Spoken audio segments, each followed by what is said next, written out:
साथियों नमस्कार, teachers academy से मैं अम्बरीश शुक्ला।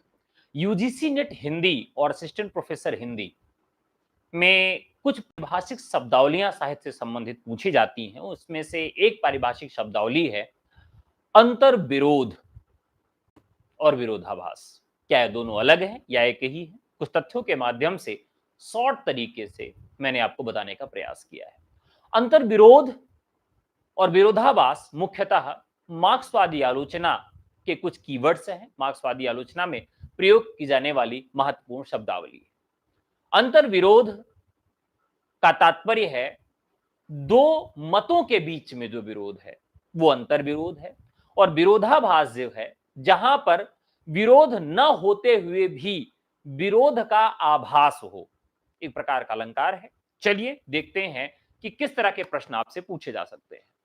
अंतर विरोध और विरोधाभास दो वर्गों के संघर्ष से तीसरा जन्म लेता है।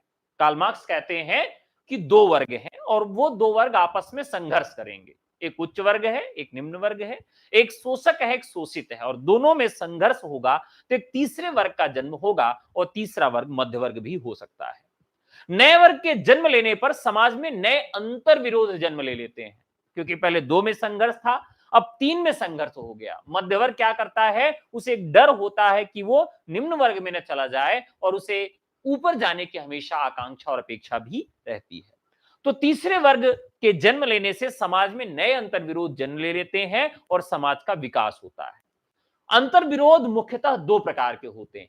अंतर विरोध एक मूल होते हैं, मुख्य होते हैं, और एक गौण अंतर विरोध होते हैं। तो यहां पर यह भी आपसे पूछा जा सकता है।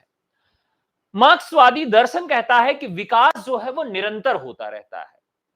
हम कहते हैं सामान्य विचारधारा में कि विकास निरंतर होता है और इतिहास अपने आप को दोहराता है, लेकिन कार्ल मार्क्स कहता है कि जो इतिहास है वो अपने आप को कभी दोहराता नहीं है, इतिहास कभी रिपीट नहीं होता है, और विकास निरंतर होने वाली प्रक्रिया है, और जो आज हुआ है कल वह घटित नहीं होगा, अपने को दोहराता नहीं है। अंतर्विरोध शब्द राजनीति से मार्क्सवादी आलोचना में आया है, यानी पहले ये राजनीति में था और बाद में ये मार्क्सवादी आलोचना में शब्द आ गया है।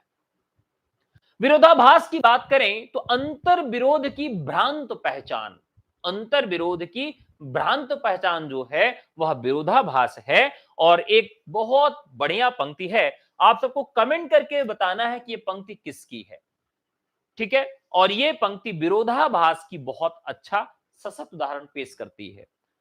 उजरनी बसी हैं, उजरनी उजरनी बसी हैं हमारी अखियानी देखो, आपको कमेंट करके बताना है। इसी तरीके के शॉर्ट वीडियोस में आपके जितने भी महत्वपूर्ण शब्दावलियां हैं वो मैं आपको पढ़ाऊंगा, बताऊंगा। आज का वीडियो कैसा लगा कमेंट करके जरूर बताइएगा। आज के लिए इतना ही, बहुत बहुत धन्यवाद, नमस्कार, जय हिंद।